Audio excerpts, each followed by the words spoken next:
Ok, buenas tardes, buenos días a la hora que me estén viendo. Este es mi taller de respuestas pro vida, argumentos pro aborto. Todo lo que voy a enseñarles aquí son estadísticas, datos científicos, leyes, entonces nada de esto es invención propia, todo lo saqué de recursos y bueno, aquí va. Este video está hecho a pesar de que ya hice el taller porque quiero que ustedes lo puedan vivir, lo puedan ver todas las veces que quieran en su casa y justamente esté actualizado y justamente esté hecho para que ustedes lo puedan ver sin que yo lo esté explicando como tal en vivo. Entonces, primero que nada, mi nombre es Cintia Canales, tengo 20 años, estudio medicina y mi pasión más grande es defender la vida y defenderla con la ciencia, porque aún y que tenga mi propia religión, mis creencias o cualquier otra cosa, la ciencia tiene bastantes maneras y bastantes argumentos para defender la vida, entonces me encanta. Yo hice hace poco mi cuenta de Ser Pro Vida en Instagram para que me sigan y pues hasta ahorita va muy bien. Me encanta defender la vida a través de mis diseños, a través de mis argumentos y los invito a que ustedes sigan estos mismos pasos o hagan sus propias cuentas, sus propios argumentos. Este taller está hecho para que ustedes conozcan más, para compartirles mi conocimiento y mi pasión por esta defensa súper importante, también porque debemos estar preparados. Y por último, BIFAC es una asociación nacional en México que ayuda a las mujeres que tienen riesgos durante el embarazo o no pueden sostenerse por ellas mismas. Reciben a sus hijos menores de 5 años con ellas, les dan alimento, les dan comida, etcétera, etcétera. Hay que ayudarlos, porque ahorita se están viendo muy mal por la contingencia y pues nosotros qué mejor que poder ayudar realmente, así como decimos que somos pro vida. Ok, este es el índice. Tengo las claves de la discusión y los 7 argumentos que voy a presentarles. Primero lo primero, es importante que nosotros aprendamos a respetar las opiniones de los demás. Por más que por más que estén equivocadas o nos hartemos de sus errores, de su ignorancia, hay que tener respeto. Siguen siendo personas, siguen siendo humanos y merecen todo nuestro respeto y todo nuestro cariño. Yo he determinado que hay 4 claves para una buena discusión o debate. La primera es la actitud. Si tú no tienes una buena actitud, no vas a recibir buena actitud de la otra persona y se va a convertir en una pelea. Y la pelea es cuando los dos puntos cierran su mente completamente a escuchar al otro y será sin frutos. No tendrá frutos esa discusión, será perder el tiempo.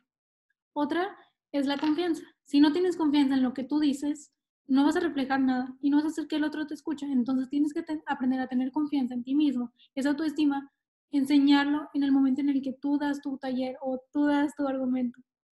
Otra cosa son las palabras y términos. Si tú utilizas la palabra embrión de manera equivocada, la otra persona te va a corregir y va a desmentir todo tu argumento o no va a creer que tienes tanto conocimiento y que deba de escuchar. Y por último, el conocimiento. Es muy importante que aprendamos a leer, aprendamos a investigar. Es muy importante conocer más del día a día de todo esto, porque si nos quedamos en una época de ignorancia, no vamos a ayudar a nadie. Entonces sí, los invito a que se llenen de conocimiento, se pongan a leer y estos 4 puntos van agarrados de la mano. De la mano, si no tienes uno o no tienes otro, se te va a caer el argumento, se te va a caer toda tu discusión a favor del otro. Entonces sí, los invito a trabajar estos 4 puntos. Igual la congruencia. Es importante resaltar que nosotros pro vida somos para todas las vidas. Los fetos son humanos, los cigotos, los bebés, los jóvenes, los latinos, los pro vida, los ladrones, los violadores, la gente pobre, la gente rica, la gente con esto, la gente con lo otro, culturas, ideales, todos son humanos y todos merecen ser protegidos, todos merecen ser amados, porque ser pro vida implica respetar la vida de todos y ser congruente. Entonces también los invito a eso. Ok, el primer argumento. Es incierto cuándo es el momento en que la vida humana comienza. Esa es una interrogante religiosa que no puede ser respondida por la ciencia. Ahí vamos con el primer argumento. Si de hecho existiese incertidumbre respecto de cuándo comienza la vida humana, el beneficio de la duda debería inclinarse hacia la preservación de la misma. ¿Por qué? ¿No deberíamos otorgarle el beneficio de la duda a la vida? ¿No se merece eso? Si tú vas manejando y pasa una sombra, y podría ser un niño, podría ser un árbol, ¿qué prefieres? ¿Arriesgarte a atropellar a un niño o haber chocado con un árbol? Digo, claro que cualquiera prefiere haber nada más chocado con un árbol, pero imagínate que si fuera un niño y lo atropellaste y se murió. Toda tu vida vas a vivir con esa conciencia por el hecho de que no preferiste darle el beneficio de la duda a esa sombra y te arriesgaste. Igual, si ves a una persona desmayada en la calle, dices, no, está muerta, no voy a acercarme a ver si está bien. Simplemente la voy a dejar ahí por si estaba muerta o viva, no importa. Es lo mismo que decimos con el aborto. Este podría ser o no un niño, por lo tanto, está bien destruirlo. Bueno, en segunda parte, los libros de texto y las obras de referencia científica del campo de la medicina concuerdan en forma consistente que la vida humana comienza en el momento de la fecundación. ¿Qué es la fecundación? La fecundación es la unión del espermatozoide con un óvulo. Se lleva a cabo en la ampolla y la trompa de falopio a través de diversos procesos que permiten la fusión entre ambos gametos. Como podemos ver en la siguiente imagen, se unen el espermatozoide y el óvulo y juntan entre 23 y 23 cromosomas, los 46 cromosomas que ya es un cigoto en la trompa de falopio. Este proceso se va dividiendo y sí, son células, pero son células de un ya humano único y diferente. Entonces, pasa todo este ciclo, se adhiere al útero y ya se llama feto. Este proceso se llama embrión. Entonces, no hay que equivocarnos. Cigoto, embrión, feto, todos humanos, todos igual de valiosos. Existen otros libros de texto de medicina que concuerdan esto. Tenemos Embriología Humana de Patten, que dice la penetración del óvulo por un espermatozoide es el inicio de la vida de un nuevo individuo. Luego tenemos los principios biológicos y la práctica moderna de la obstetricia, que dice el comienzo de una nueva vida. El cigoto es en consecuencia formado, representa el comienzo de una nueva vida. También tenemos el humano en desarrollo de Moore. Cada uno de nosotros comenzó su vida como una célula llamada cigoto, una vida humana nueva. Y así tenemos muchos otros más. Aquí les puedo presentar algunos de los libros que más me gusta leer sobre esto, todos claritos en que la vida comienza en la fecundación y la vida humana comienza ahí. Después tenemos que muchos científicos afirman con certeza que la vida humana comienza en la fecundación. Por ejemplo, el caso de este hombre llamado el Dr. Bernard Nathanson, ¿ok?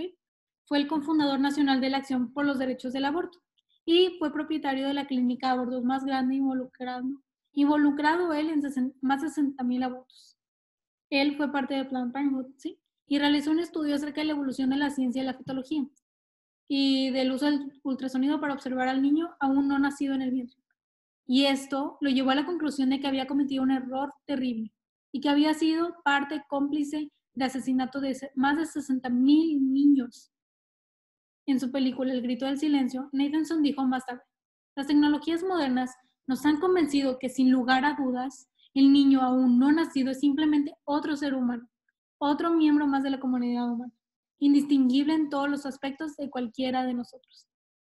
Está claro, si este hombre que hizo la Liga Nacional de Acción por los Derechos del Aborto formó parte de Planned Parenthood y más de 60,000 abortos te está diciendo esto, será por algo. Después tenemos el segundo argumento.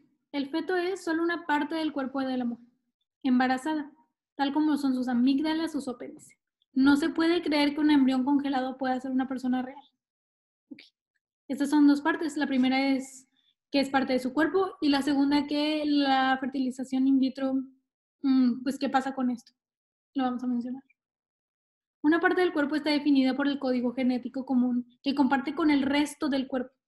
El código genético del aún no nacido es distinto completamente al de su madre. No se confunden.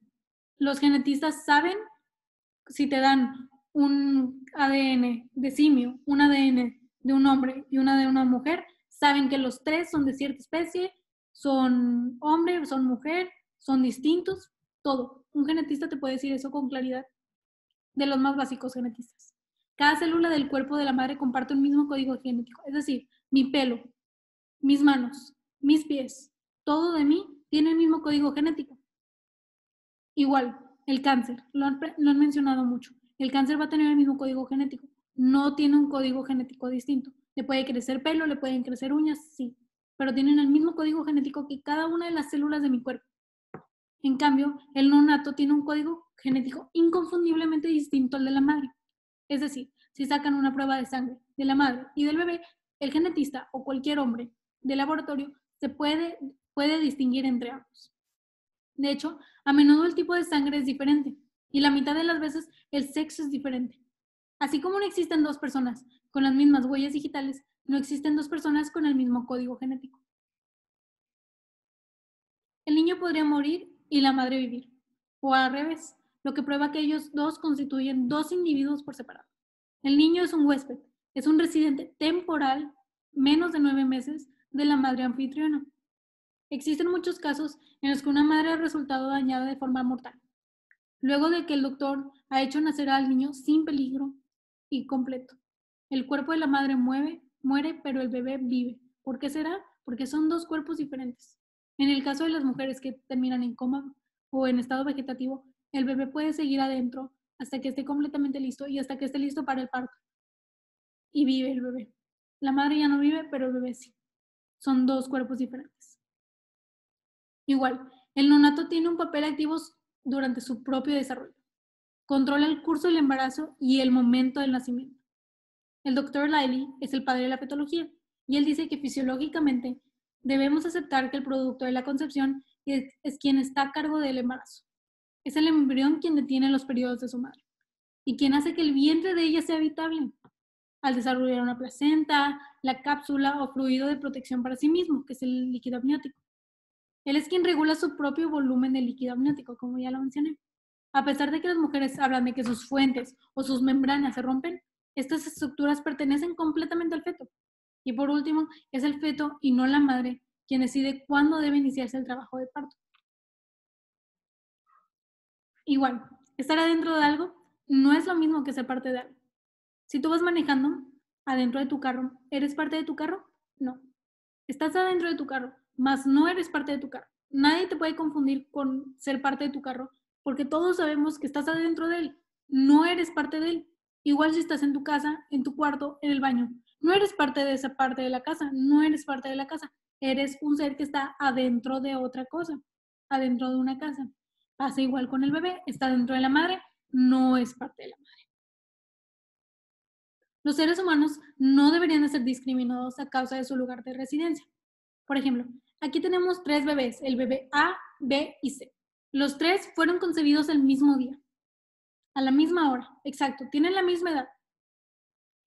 Después tenemos que el bebé a las 22 semanas nació prematuro y los otros 2 siguen adentro de su madre.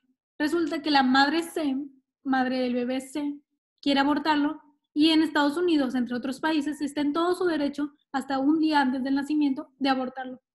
Es decir, que el bebé A, si su madre quisiera apuñalarlo con un cuchillo, el bebé estaría protegido por la ley. En cambio, el bebé C le es aplaudida a la madre por querer abortarlo en la semana 22 porque está en todo su derecho. Es irracional reconocer que uno de los 2 niños es un bebé y pretender que el otro no lo es. Los 2 son igual de tamaño. Los 2 tienen las mismas capacidades. Uno está dentro del útero, otro está fuera del útero. No tiene nada de diferente, nada. Y no podemos permitir que sigan asesinando a niños a esta edad solamente por el hecho de que están adentro del útero. Es irracional, es absurdo. Ok, ahora vamos al tercer argumento. El aún no nacido es un embrión o feto. No es más que una simple masa informe de tejido, un producto de la concepción. No es un bebé. Ok. El aborto, dice, quiere decir que se pone fin a un embarazo, no significa matar a un niño.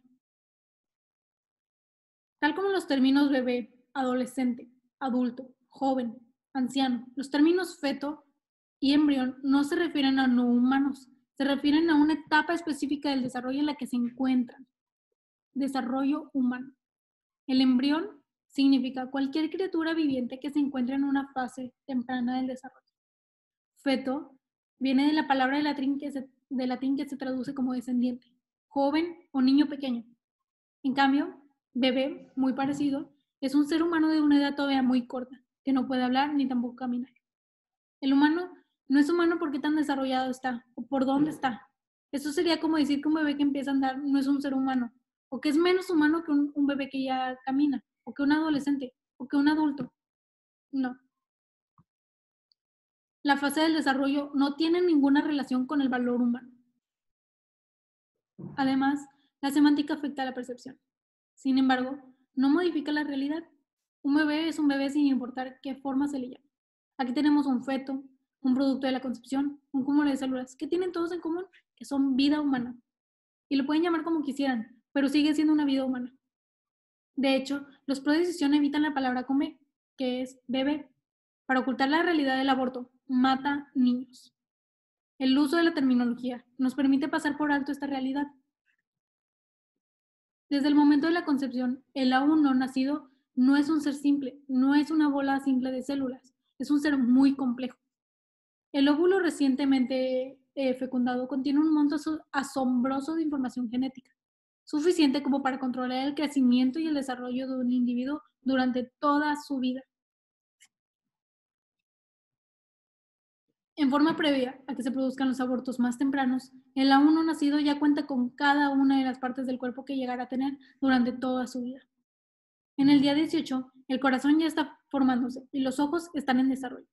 Para el día 21, el corazón ya bombea completamente, ya hay circulación a todo el cuerpo. Para el día 28, ya tiene brazos y piernas en cierre. Para el día 30, ya tiene cerebro y la sangre fluye por las venas. Para el día 35, la cara ya está tomando forma. Para el día 42, el esqueleto ya está completamente formado y su cerebro controla todos sus movimientos. En la semana 8, los manos y pies perfectamente formados ya se alcanzan a percibir y sus huellas digitales ya están en proceso. Para la semana 9, pueden mover sus piernas, brazos y cerrar sus manitas. Las uñas ya están formadas. En la semana 10, puede tragar y fruncir el ceño. Y para la semana 11, puede sonreír, orinar y llorar. Todo aborto tiene un corazón que late y pone fin a ondas cerebrales mensurables. Como ya lo vimos en las slides pasadas, ya hay cerebro, ya hay corazón, ya hay latidos, ya hay ondas cerebrales. El 88% de los abortos son dentro de las semanas 8 a 12, el 9% entre las semanas 13 y 20, y el resto después de la semana 21, que significa que todos están deteniendo un corazón que late. Estas estadísticas las saqué de estadísticas del aborto internacional del Instituto Alan Guttmacher. Y bueno, ¿de qué manera lo llamamos cuando una persona ya no tiene pulso cardíaco ni ondas cerebrales? Muerte. ¿Y de qué manera deberíamos de llamarlo cuando sí hay pulso y sí hay ondas cerebrales? Vida. Y bueno, aún en los abortos quirúrgicos más tempranos, el niño no nacido ya tiene una apariencia completamente humana. Estas fotografías fueron tomadas por Leonard Nielsen. Él era un hombre pro decisión, pro aborto, que lo contrataron para tomar por 12 años fotos de diferentes embriones en sus etapas adentro del útero. Y después de 2 años, él se dio cuenta de que era completamente una vida humana la que le estaba tomando fotos. Incluso antes de que el aún no nacido no tenga una apariencia evidentemente humana, ya es un ser humano. Porque no importa cuánto mejor suene terminar con un embarazo, sigue siendo terminar con una vida. El lenguaje no es solo la expresión de las mentes, sino también las moldea. Sin importar cuántas palabras utilicemos y de qué manera las utilizamos, terminar con un embarazo significa terminar con una vida humana. Aquí tenemos 2 imágenes y claramente vamos a pensarlo cada quien en sus casas. ¿Cuál suena mejor? ¿Interrupción legal del embarazo o asesinato legal del feto? ¿Por violación? Sigue siendo un asesinato legal. Igual acá tenemos una mujer que ya tiene unas 30 semanas. ¿Interrupción voluntaria del embarazo o asesinato legal del feto? ¿Qué suena mejor para la propaganda, para la mercadotecnia? Obviamente esto, porque creen que es algo muy diferente de esto. Sí, porque moldea la realidad, moldea la percepción, pero no la realidad. Ok, vámonos al cuarto argumento. El feto puede estar vivo, sin embargo, también lo están los óvulos y el esperma. El feto es un ser humano potencial, no uno de verdad. Es como una bellota, no es una encina. Tanto el óvulo como el esperma son el producto de un cuerpo, a diferencia del producto de la fecundación. Ninguno de ellos constituye una entidad independiente. Entonces, ¿es la masturbación un homicidio en masa? ¿Por qué no es asesinato a destruir espermas u óvulos? Como ya lo dije, son el producto de un cuerpo, no el producto de la fecundación, que es una vida humana. En contraste, cuando un óvulo y el esperma se juntan en la fecundación, se da al inicio una vida humana nueva, dinámica y genéticamente distinta. Esta vida no es esperma ni óvulos, tampoco es una simple combinación de ambos. Es independiente, tiene vida propia y tiene un ritmo rápido de desarrollo autodirigido. Los restos físicos que resultan de un aborto indican que se ha dado fin no a una vida potencial, sino a una vida real. Esta vida potencial no podría ser terminada debido a que aún no ha comenzado. Las partes de un cuerpo son el producto de las vidas humanas reales que han sido terminadas. Aquí tenemos 3 imágenes de 3 diferentes fetos que fueron asesinados o murieron. Me gustaría que si alguien sabe, por favor me comente o que me diga o lo piense en su casa, cuál de estos fue un aborto espontáneo, cuál fue un aborto inducido. No sabemos, no podemos decidir ahorita que el segundo es un aborto espontáneo o el tercero. Todos estos son humanos. Aquí se le pueden ver las costillas, se le pueden ver los brazos, se le pueden alcanzar a ver los ojos y un poquito la nariz, los brazos completamente, las orejas. Todos son humanos. Y no importa de qué manera murieron, eran humanos y valían demasiado.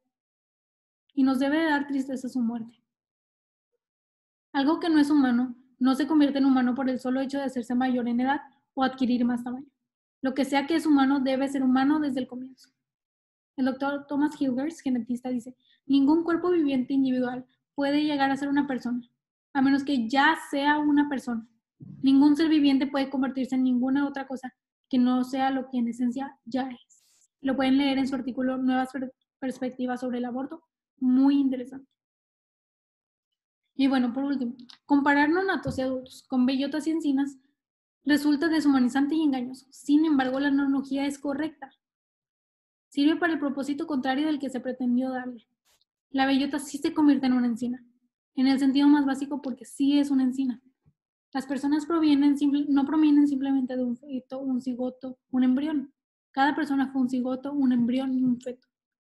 Todo lo que la encina es, o alguna vez será, se encontraba ya en la bellota, desde el inicio.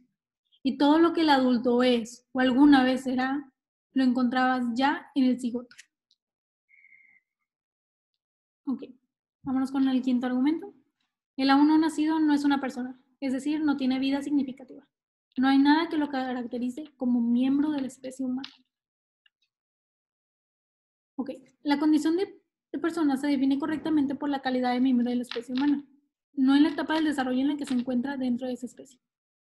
Esta designación de un ser vivo dentro de una cierta especie está determinada por la sumatoria total de sus características biológicas, las existentes y las potenciales, las cuales son determinadas genéticamente, en su código genético. Si dijéramos que el feto no es humano, es decir, que no es miembro de la especie Homo sapiens, entonces deberíamos decir que el miembro es miembro de otra especie. Sin embargo, no podemos decir esto. No podemos decir que es un perro. No podemos decir que es una piedra. Tiene código genético completamente humano. Por lo tanto, es humano. El comienzo de cada vida humana no es un proceso, no es un desarrollo, sino es un evento. Y este evento es la fecundación. Y la condición de persona no está sujeta al tamaño o las habilidades o el grado de inteligencia.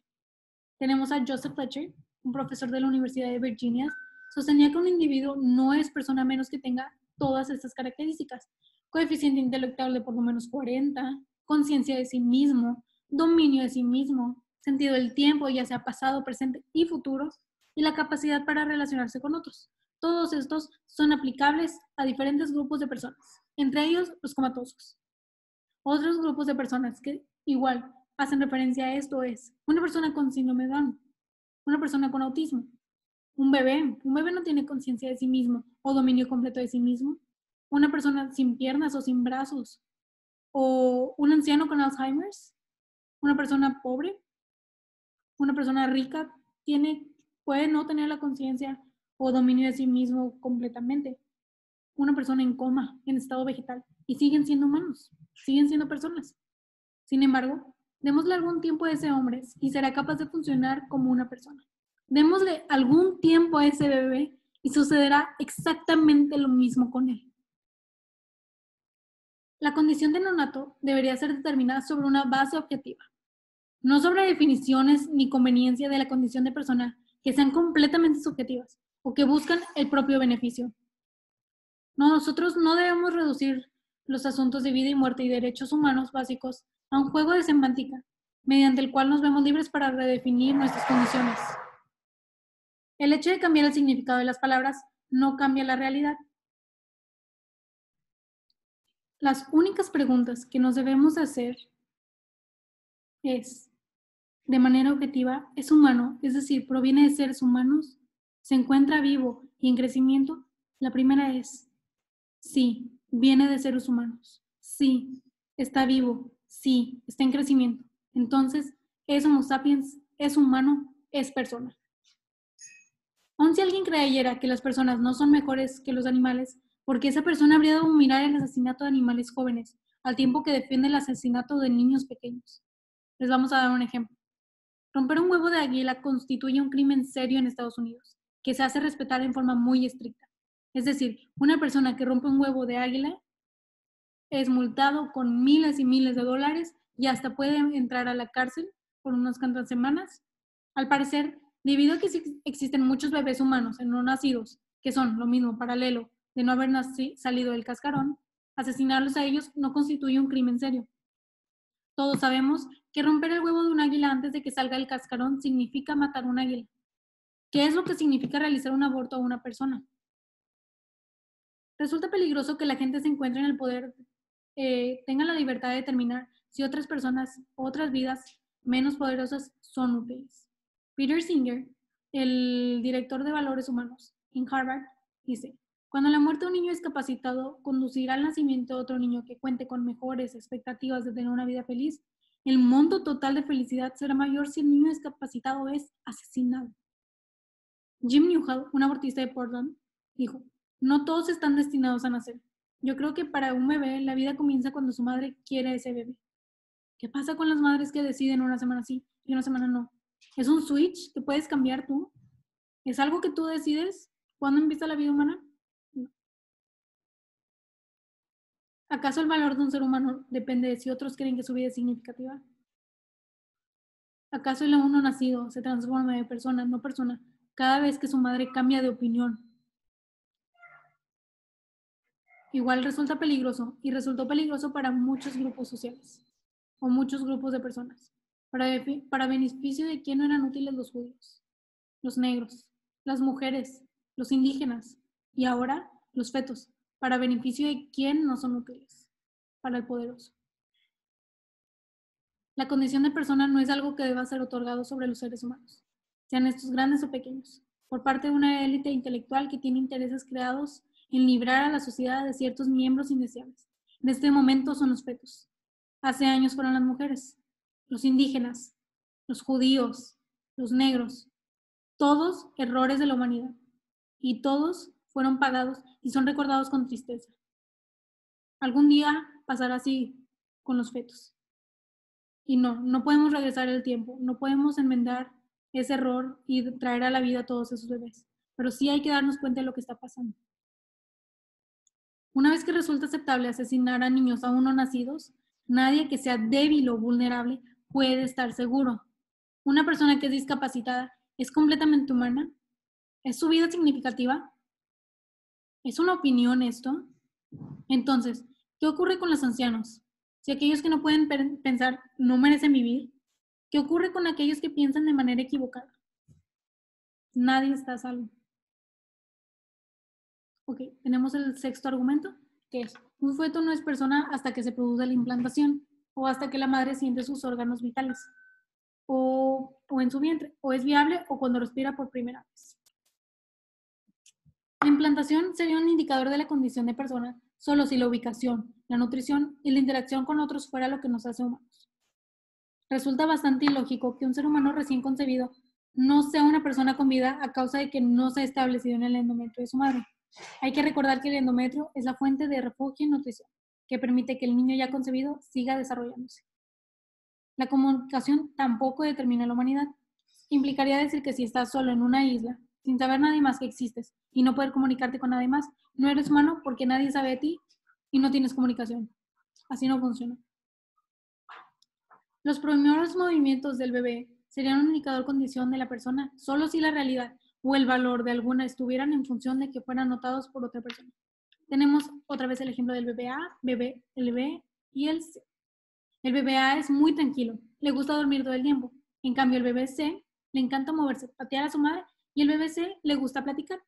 Aunque todavía no escucha su voz su madre, ahí está la voz. Puede gesticular cada palabra que dice. ¿A poco la mamá del bebé A puede asesinarlo a las 22 semanas por el simple hecho de no sentir sus patadas? Y la mamá del bebé B ya no, porque ya siente las patadas del bebé. Y el bebé C, que su mamá no lo escucha, pero sabe que está hablando, o ni sabe que está hablando, ¿lo puede asesinar por eso? No, en ningún caso. Todos son igual de valiosos, todos son igual de humanos. Simplemente tienen diferentes formas de comunicarse o no comunicarse, y eso no les quita humanidad, no les quita valor. La incapacidad o incapacidad de una persona que tenga para reconocer la presencia de otra no tiene absolutamente nada que ver con la realidad de la segunda persona. Absolutamente nada. Ese es problema propio. Si tú no escuchas, tú no sientes a alguien, no es problema de esa persona, es problema tuyo. Y eso no le quita el valor humano a la otra persona. Por último, la viabilidad es un concepto arbitrario. ¿Por qué no asociar la condición de persona a los latidos, o a las ondas cerebrales, o algo diferente, que ya vimos que empieza en la semana 4? Y puedes desde esa semana determinar que es humano. Porque es conveniente para la persona darle el mérito que un humano tiene para vivir, que vivir depende del desarrollo de sus pulmones. ¿Por qué? ¿Por qué no decidir que él se convierta en un humano en la 4ª semana? Debido a que es entonces cuando su corazón comienza a latir. O en la 6ª, porque es el momento en que comienza a tener ondas cerebrales. ¿Por qué es en la respiración? Es cuando les conviene. Yo entiendo eso. Es cuando les conviene. Pero no es así. No es subjetivo. Es objetivo y la ciencia marca algo. Alguien podría sostener que la condición de persona se materializa la primera vez que el aún no nacido chupa su dedo pulgar o responde a la luz y al ruido. ¿Por qué no decir que la condición de persona se inicia cuando el niño da su primer paso, o cuando aprende a ir al baño por sí mismo, o cuando tiene completamente desarrollado su cerebro a los 21 años, o cuando se gradúa de una profesión, o cuando se gradúa de preparatoria, o cuando se casan? ¿Por qué deciden cuándo, si ya sabemos cuándo es el evento, la fecundación? Existe solo un punto de origen objetivo para cualquier ser humano, solo un momento en el cual un instante atrás ya no existía y ahora sí se tiene como un ser humano.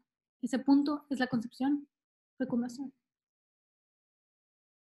Igual, el punto de viabilidad constantemente cambia, debido a que depende de la tecnología.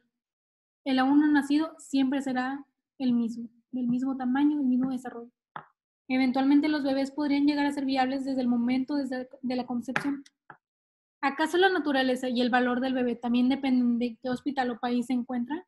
Dado que algunos hospitales pueden hacer que el bebé sobreviva desde la semana 19 de nacimiento o desde la semana 28, ¿un bebé vale más o vale menos o es menos humano por eso, por el país que reside? No. Las tecnologías cambian, los bebés no lo hacen. En un sentido amplio, muchas personas nacidas no son viables, no son independientes, porque son incapaces de sobrevivir sin depender de otras personas. El bebé prematuro requiere de médicos, de enfermeras, de sus padres. Incluso cualquier bebé depende completamente de sus padres, de sus médicos, de sus enfermeras. Los niños de 2 años, los niños de 4 años, los niños de 6, los de 8, los adolescentes, los enfermos, los minusválidos, las personas con Alzheimer. Cualquier persona depende de otra hasta cierto punto. Y ser considerado no viable porque depende de alguien más es algo absurdo. Por último, la respiración de un niño o su consumo de oxígeno comienza muchísimo antes del nacimiento. El proceso de respiración, en el sentido más técnico y biológico de la transferencia de oxígeno desde el medio ambiente al organismo viviente, ocurre desde el momento de la concepción. Por último, la impotencia o dependencia de una persona debería motivarnos a protegerla, no a destruirla. El problema que establece la viabilidad es que si alguien dependiera de un adulto para sobrevivir, de alguna manera esa persona no merecería vivir. Esto incluye a los bebés recién nacidos, a los niños de 1 año, a los de 2 años, a los de 3 años, a los de 4, a los de 8, a mí. Cuando pensamos de manera correcta, comprendemos que una persona indefensa merece recibir su ayuda, merece ser protegido. precisamente a causa de que ella se encuentra indefensa, es vulnerable. Que la impotencia y la dependencia de un niño que tenga sobre otra persona sean utilizados como un argumento en contra de su derecho a vivir, habla muy tristemente en nuestra sociedad. Aquí tenemos a 4 bebés, 2 están dormidos, 2 están despiertos, son igual de vulnerables. Y por ser vulnerables, por tener impotencia y dependencia, ¿deben ser asesinados? Estos 4 bebés que alcanzas a ver y que puedes escuchar gritar en el momento en el que les clavas un cuchillo, ¿deben ser asesinados? No, porque son vidas humanas y se protegen, igual que el feto. Por último, tenemos el séptimo argumento. Es evidente que la vida comienza en el nacimiento. Es por eso que en nuestro cumpleaños celebramos el día del nacimiento, no el día de la concepción, y que tampoco realizamos un funeral cuando hemos sufrido un aborto espontáneo. Este último es de orden cultural. Nuestro reconocimiento del día del nacimiento o nuestro cumpleaños es un fenómeno completamente cultural, no es algo científico. Un cumpleaños no marca el comienzo de la vida, comienza la relación de cara a cara.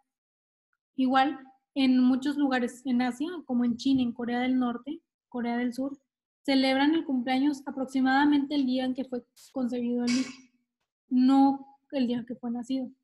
Nuestra incapacidad de ver o oír a un niño no nacido no indica que no sea una persona o que no valga nada, más de lo que nuestra incapacidad de oír a alguien que se encuentra en otra parte de la casa puede indicar que alguien no es una persona. Y bueno, algunas personas sí realizan un funeral luego de que han sufrido un aborto espontáneo. En el caso de mis padres perdieron un bebé entre mi hermana y yo.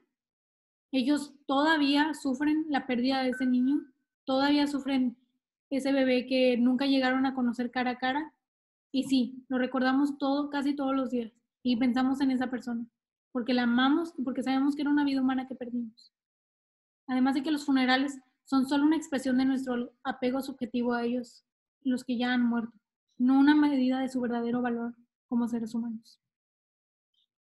Y no existe nada con respecto del nacimiento que haga que un ser sea esencialmente diferente a lo que era antes de su nacimiento.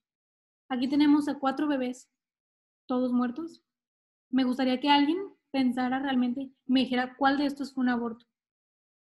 O si alguno fue un parto prematuro, alguno es prematuro, alguno fue un aborto inducido. Nadie podemos saber. Nadie sabe realmente, a menos de que lea la historia, si este tercer bebé, cuarto bebé, es un aborto o si fue prematuro. O estos 2 bebés igual. Todos son iguales. Todos tienen casi las mismas semanas. El primero fue abortado por su madre. Fue asesinado. Le quitaron su vida por el simple hecho de estar en un momento mal indicado. Pero sigue siendo humano. Se ve tan humano como estos 2 bebés en medio que fueron prematuros y murieron en brazos de su madre. Igual el último bebé fue abortado, todo por estar en un lugar equivocado. Pero eso no significa que estos 2 de las orillas sean menos bebés que estos de aquí. Son igual de humanos, están igual de muertos. Lo triste es que asesinaron a estos 2. Estos bebés, queridos hasta el momento de su muerte, fueron sostenidos por su madre. En cambio, estos fueron brutalmente asesinados por ellas. ¿Por qué? Si son humanos. Si no te hubiera dicho, no te hubieras enterado de cuál de estos fue prematuro y cuál fue abortado. Capaz si ninguno fue abortado. Todos son humanos. No existe nada con respecto al nacimiento que haga que un bebé sea esencialmente distinto. Eso ya lo quedamos en claro. Las noticias estuvieron dominadas por la espantosa historia de un bebé. Las noticias estuvieron dominadas por la espantosa historia de un bebé que fue asesinado, el cual se estimó que pesaba 1.300 gramos y solo encontraron la mitad superior del cuerpo del bebé. Los doctores lo examinaron y no pudieron llegar a la conclusión de si había nacido de forma prematura o si había sido abortado. Sin embargo, como no, esto salió en las noticias y fue una historia terrible. La razón por la cual esto tuvo tanto interés periodístico fue que si se podía determinar que el niño había sido nacido, se hubiera tratado de un asesinato de la peor clase. En cambio, si hubiera sido un aborto, a la madre le hubieran aplaudido por haber decidido o haber tenido su opción. ¿Cuál es la diferencia? O sea, realmente si hubieran determinado que fue un aborto, hubieran aplaudido, hubieran estado tranquilos. En cambio, fue un nacimiento prematuro de un niño que mataron, hubiera sido un psicópata esa persona que lo asesinó. Niños de este tamaño son asesinados día a día por medio del aborto. Aquellos que se oponen a los abortos que matan a estos niños son considerados antiderechos o antielección. Yo me gritan diciéndome que soy antielección, antiderechos. Y si ser eso significa salvar estas vidas, no permitir que las asesinen, no permitir que les quiten las piernas, que les rompan el cráneo para sacarlos de la vagina de su mamá, significa ser antiderechos, sí, sí soy antiderechos. Y lo seguiré siendo toda mi vida. Porque estos niños merecen ser protegidos. Son asesinados brutalmente por sus madres por el simplemente hecho de que pueden. Y no funciona así. Estos niños son humanos, son personas y merecen nacer, merecen ser protegidos. Cualquiera que defiende el asesinato sangriento del niño que aparecía en estas noticias o en cualquier noticia es un niño esencialmente nada diferente de todos los niños de la misma edad que son abortados. Sería considerado como un monstruo. ¿Cuál es la diferencia entre ser asesinado y ser abortado? Ninguna. Si nuestra preocupación se enfoca en el niño inocente, ¿por qué alguien podría estar aliviado al descubrir que el niño fue abortado, en lugar de haber sido asesinado? Cualquiera que sea el caso, él fue matado. Fue de una manera brutal, por su madre, por su padre, por el doctor. No habría menos dolor ni menos horror, y la muerte no hubiera sido menos real si este bebé hubiera sido asesinado adentro de su madre por un cuchillo del médico, o fuera por el cuchillo de un psicópata. No hay diferencia. No hay ninguna diferencia. Simplemente uno sí es legal y el otro no, siendo completamente lo mismo. No existe un acto de magia que simplemente cambie de alguna manera la naturaleza y el valor del niño, solo debido a que este ha sido movido desde el interior de su madre hacia el exterior de ella. Abran su corazón. Hay bebés siendo asesinados. No descansaremos hasta que el aborto sea impensable. Después de escuchar todo esto, ¿cuál es tu postura? ¿Qué ves diferente? Hay que recalcar que todos estamos aprendiendo y tenemos los brazos abiertos a recibir a cualquiera que con el corazón dispuesto se quiere unir en esta lucha, porque es una lucha de todos. Es algo que nos compete a todos. La vida de todos los seres humanos nos compete a todos. Y si tú eres pro decisión y quieres cambiarte o tienes dudas, contáctame, pregúntenme. De verdad estoy abierta a ustedes. Estamos abiertos a recibirlos, a dialogar, a platicar, a mejorar nuestro mundo, porque es un trabajo de todos. No es simplemente un trabajo de los pro vida, o de los religiosos, o de las buenas personas, o de las personas que tienen ciertas ideas. Es un trabajo de todos. Y si tú crees que lo estás haciendo mal o que tienes dudas, contáctame, contacta a alguien de confianza y abre tu corazón. No podemos seguir pensando en esto, no podemos seguir permitiendo el asesinato de millones de bebés al año. No podemos dejar que esto siga pasando. Por favor, abran sus corazones, alcen su voz, sean la voz de cada uno de esos niños asesinados, de los que ya asesinaron, de los que van a asesinar y de los que en este momento están en riesgo. Ayuden a una mujer, ayuden a un bebé, ayuden a una persona, porque todos somos vidas humanas y todos merecemos la dignidad y el valor que tenemos por el simple hecho de ser homo sapiens, por ser humanos, por ser personas. Muchas gracias a todos los que llegaron hasta ahorita, a todos los que escucharon el taller completo. Espero les sirva bastante. Los invito al segundo taller que voy a dar el 18 de junio.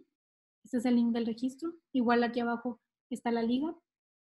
Y los invito a donar. Es una donación completamente voluntaria, opcional, a BIFAC. Puede ser ropa, alimento o incluso en este QR donar dinero.